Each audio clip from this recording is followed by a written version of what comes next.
మనం ఈరోజు ఉసిరికాయతో నిల్వ చట్నీ పెట్టుకుందాం. సంవత్సరం పాటు వచ్చే నిల్వ చట్నీ పెట్టుకుందాం. ఒట్టి కారంతో కాదు, పచ్చి కారంతో, పచ్చిమిరపకాయలతో పెట్టుకుందాము. ఇది మనమేమో గ్రైండ్ చేసి పెట్టినాము. ఉసిరికాయలు మిరపకాయలు కలిపి గ్రైండ్ చేసి పెట్టినాము. నిల్వ చట్నీ 1 year వరకు వస్తుంది. ఎలా చేయాలో చూద్దాం ఇప్పుడు. ఉసిరికాయ నిల్వ చట్నీకి మనం ఫస్ట్ ఉసిరికాయలను మంచిగా కడుక్కోవాలి. కడుక్కొని ఇట్లా కాటన్ క్లాత్లో వేసి బాగా తుడవాలి. మంచిగా వాటర్ లేకుండా తుడవాలి. ఇట్లా మంచిగా తుడిచేసేయాలి. ఇట్లా గట్టిగా డ్రై అయిపోయాక ఇవన్నీ తీసి మనం గిన్నెలోకి వేసేసుకుందాము. మనము కోసి కూడా ఉడికించుకోవచ్చు. లేదంటే ఇట్లా ఉత్తగా గిన్నెలో వేసి ఆయిల్ వేసన్నా ఉడికించుకోవచ్చు. 2 రకాలుగా ఉడికించుకోవచ్చు. మనము ఉత్తగా ఉడికించుకుందాము.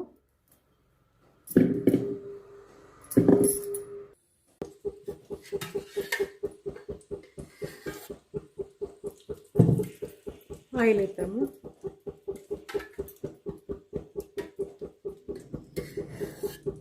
రెండు స్పూన్లు ఆయిల్ వేసినాము. సరిపోకుంటే మళ్ళీ వేసుకుందాము.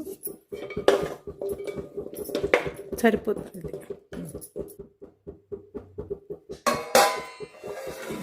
మూత పెట్టేద్దాము. సిమ్లోనే పెడతాము. ఇది సిమ్లోనే ఉడకాలి.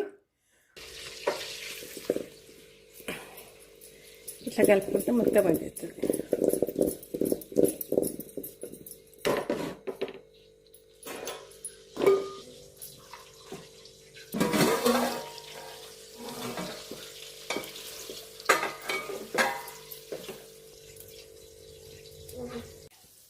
ఇప్పుడు ఈ మొత్తము ప్లేట్లోకి వేసుకుందాం. మనము ఆయిల్ ఇట్లా వంపుదాము.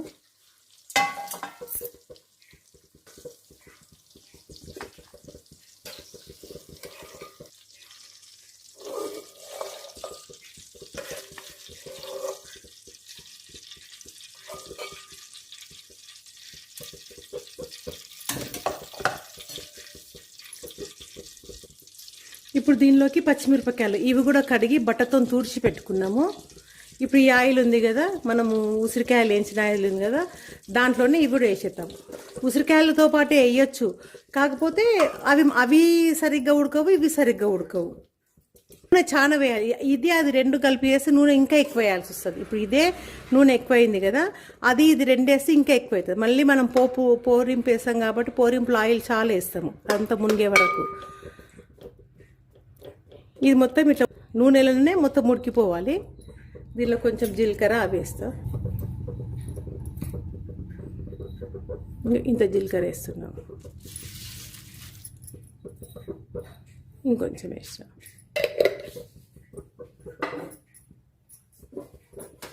ఇది మూసి పెడదాము. ఎందుకంటే ఇవి మిరపకాయలు చిట్లుతాయి.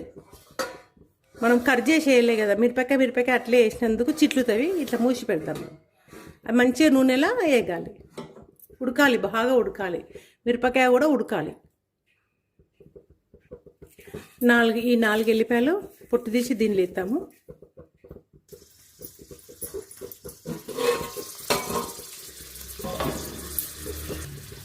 ఎల్లిపాయలు కూడా వేసేద్దాము.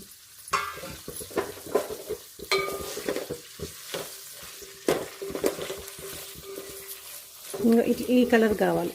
మిరపకాయలన్నీ గ్రీన్ కలర్ నుంచి ఇట్లా ఎల్లో కలర్ కవర్ కావాలి.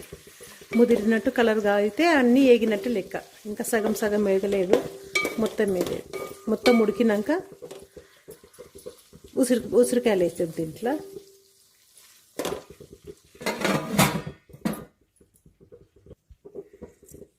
ఇవి మనం తీసినాం కదా, ఇంకా ఏళ్ళతో ఇట్లా అంటేనే వచ్చేస్తుంది, ఇచ్చకపోతుంది. ఇట్లా మనం విత్తు తీసేయాలి. దీని సీడ్ ఉంటుంది కదా, ఇది తీసేయాలి. ఒక చేతితో ఇట్లా అంటేనే వచ్చేస్తుంది. మెత్తగా ఉడికిపోయి ఉంటుంది ఇవి. ఇంకా ఇట్లా ఉంది కదా, ఇట్లా అంటే వచ్చేస్తుంది. కొన్ని మనం కలుపుతుంటేనే ఇచ్చుకపోయి ఉంటుంది. అన్నీ తీసినాక మళ్ళీ ఇవన్నీ కలిపి దాంట్లో వేసేయాలి. మిరపకాయలతో పాటు మళ్ళీ కాసేపు ఉడికియాలి.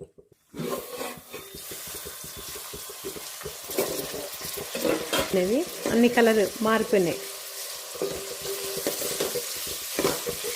గ్రీన్ కలర్ నుంచి మిరపకాయలన్నీ ఇట్లా ఈ కలర్ రావాలి, కొంచెం ఎల్లో కలర్ రావాలి. గ్రీన్ కలర్ ఉంటే అవి కన్నట్టు లెక్క. ఇవైతే మంచి ఫుల్ ఉడికిపోయినవి. ఇవి మరి ఇప్పుడు ఏం చేస్తామంటే దీంట్లోనే ఈ ఉసిరికాయలు ఉన్నాయి కదా, మనం ఇవి సీడ్స్ తీసి పెట్టినాం, ప్రతి దాంట్లో అన్నీ తీసి పెట్టినాము. ఇప్పుడు ఏంటంటే ఇప్పుడు కొంచెము ఈ సీడ్ దగ్గర కొంచెం ఉడకదు ఒక్కొక్కసారి. ఈ బయటి భాగం మొత్తం ఉడుకుతుంది కానీ ఈ సీడ్ దగ్గర కొంచెం ఉడకదు. ఉడికితేనే బయటికి సీడ్ వస్తుంది, కాకపోతే బయట ఉడికినంత ఇదిగా లోపల ఉడకదు. అందుకని మళ్ళీ ఇవన్నీ కలిపి దీంట్లో వేసేస్తాం, అన్నీ గ్రైండ్గా వేస్తాం కదా, అందుకు మళ్ళీ కొద్దిసేపు వేయించుదాం. మనం ఫస్ట్ వేసి పెట్టుకున్న ఆయిల్లోనే మళ్ళీ వేయించుదాం, అదే ఆయిల్లో కంటిన్యూగా వేయించుదాం. ఈ మూత తీసినప్పుడు ఈ మూతకంతా ఆవిరి పట్టి నీళ్ళు ఉంటుంది కదా, ఇది మొత్తం వంపేయాలి, లేకుంటే మొత్తం దీంట్లో పడిపోతాయి. సిమ్లోనే పెట్టాలి. ఉడికిపోయింది, ఇంకా బంద్ చేద్దాం. చల్లగైనాక ఇట్లనే తెరిచి పెడదాము. చల్లగైనాక గ్రైండ్ చేద్దాం అంతే. ఇది గ్రైండ్ చేసినాక మళ్ళీ మామిడికాయ చట్నీకి పోపు ఎట్లా వేసుకుంటాము దీన్ని కూడా అలాగే వేసేయాలి చల్లగానే. ఇది గ్రైండ్ చేద్దాము ముందు. ఇప్పుడు మనము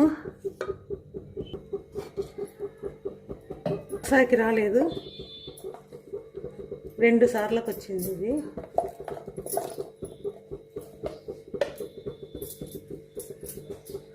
మళ్ళీ ఇది గ్రైండ్ చేద్దాం.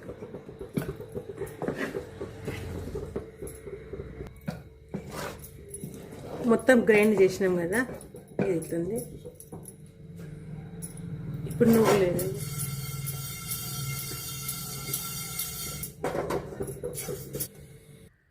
నువ్వులు గ్రైండ్ చేద్దాము. నువ్వు గ్రైండ్ చేసినాక దీంట్లోనే మనము కొంచెం ఆవాలు గ్రైండ్ చేద్దాం.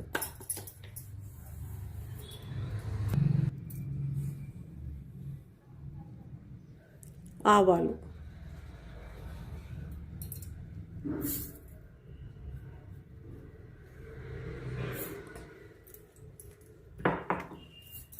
కొంచెం, ఆవాలు కూడా పొడిగా చేసి పెట్టుకున్నాము.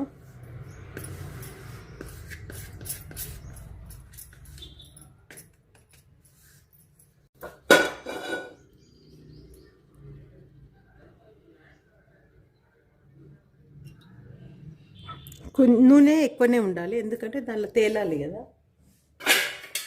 చట్నీ కన్నా కొంచెం ఎక్కువ ఉండాలి. ఆయిల్ వేడైంది, స్టవ్ ఆఫ్ చేసేసినాము.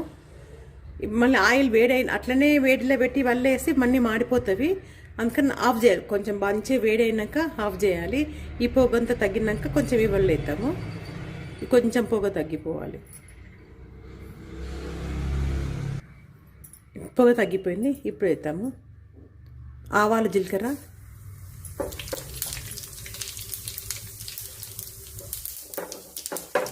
ఇవి మిరపిత్తులు ఇత్తనాలే,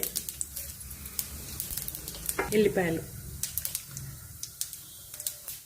ఇవి సన్నవి దీంట్లో వేస్తున్నాము. ఇవి కొంచెం లావుగున్నవేమో మనం చట్నీలో వేసి కలుపుదాము. ఇవి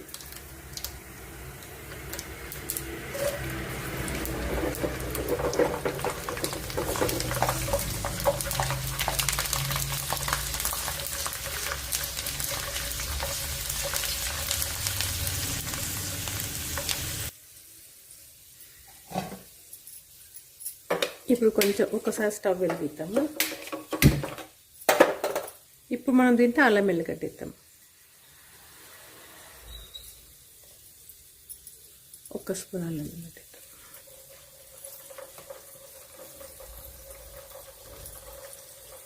స్పూన్నర అనుకుంటా.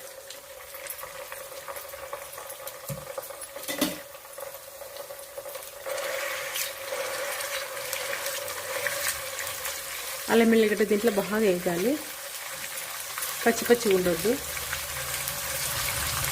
చిన్నగా ఫస్ట్ నూనె కాగినాక ఆవాలు జీలకర్ర వేసినాక మనము బంద్ చేసేయాలి. బంద్ చేసినాకనే అవి వేయాలి, లేకుంటే స్టవ్ ఆన్ పెట్టి మనము ఎల్లిపాయలు అవన్నీ వేస్తే మాడిపోతాయి, ఎల్లిపాయలు నల్లగా అయిపోతాయి.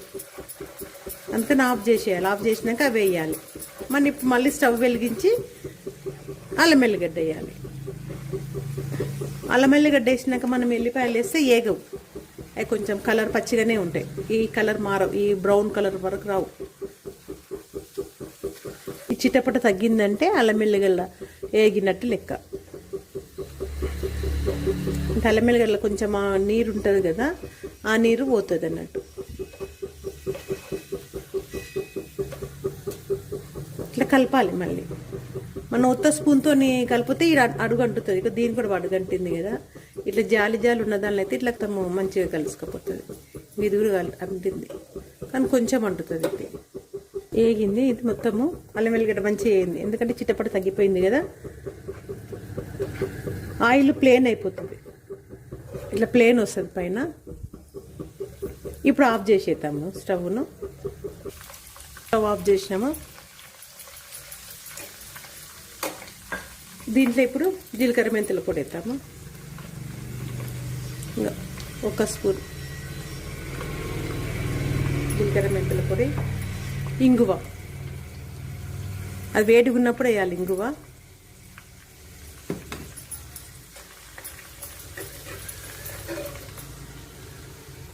స్టవ్ ఆఫ్ చేసేసినాం. ఇది ఆవ పొడి.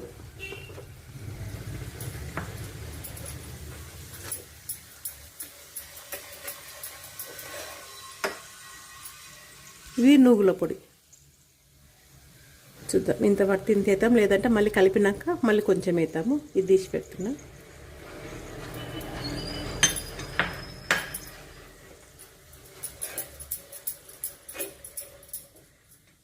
ఇప్పుడు ఈ ఎల్లిపాయలు వేసేద్దాం.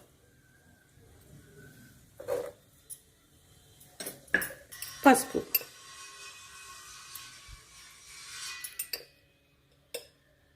ఒక 2 స్పూన్లు పసుపు. ఆల్రెడీ ఉప్పు వేసి మనం గ్రైండ్ చేసినాం కదా. ఇప్పుడు దీంట్లో మనము అది కలిపేద్దాం, గ్రైండ్ చేసి పెట్టుకున్నది కలుపుతాం.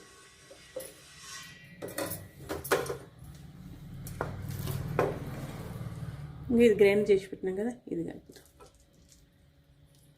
కొంచెం కలిపినాక మళ్ళీ వేద్దాము. మొత్తం అయితే కలపడానికి రాదు. దీనిలో వేద్దాం మొత్తం మనం. ఇది మొత్తం దానిలో వేసేద్దాం.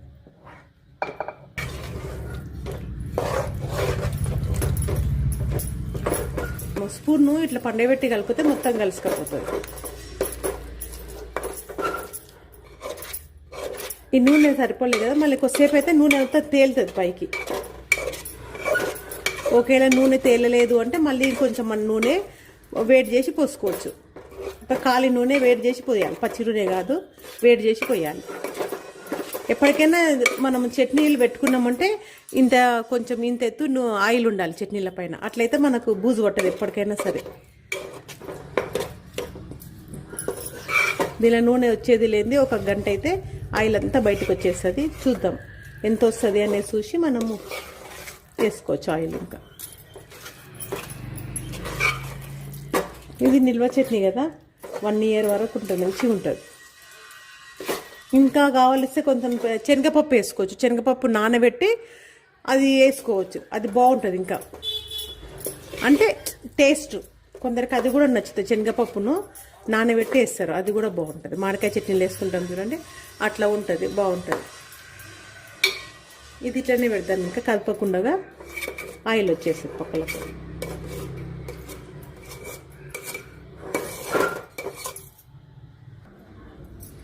ఇది 1 అవర్ అయింది.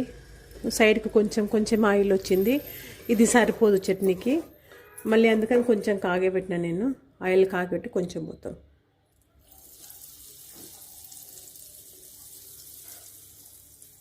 ఇంత పోసినాం కదా, మళ్ళీ కలిపితే మొత్తం కలిసికపోతుంది, లోపలికి వెళ్ళిపోతుంది. మళ్ళీ కలిపినాక అయ్యో మనం ఇంతకు ఆయిల్ పోసినామా లేదా అన్నట్టే ఉంటుంది. మళ్ళీ కాసేపు అయినాక బయటకు వస్తుంది మొత్తం, సరిపోతుంది. నిల్వ చట్నీ, ఉసిరికాయ నిల్వ చట్నీ.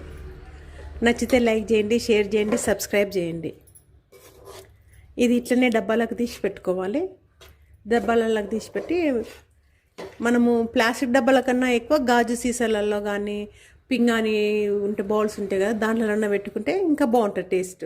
మనం ప్లాస్టిక్ దాంట్లో పెట్టుకుంటేనేమో టేస్ట్ కొంచెము చేంజ్ అవుతుంది. ఖరాబ్ కాదు, కాకపోతే టేస్ట్ కొంచెం ప్లాస్టిక్ వాసన స్మెల్ వస్తుంది.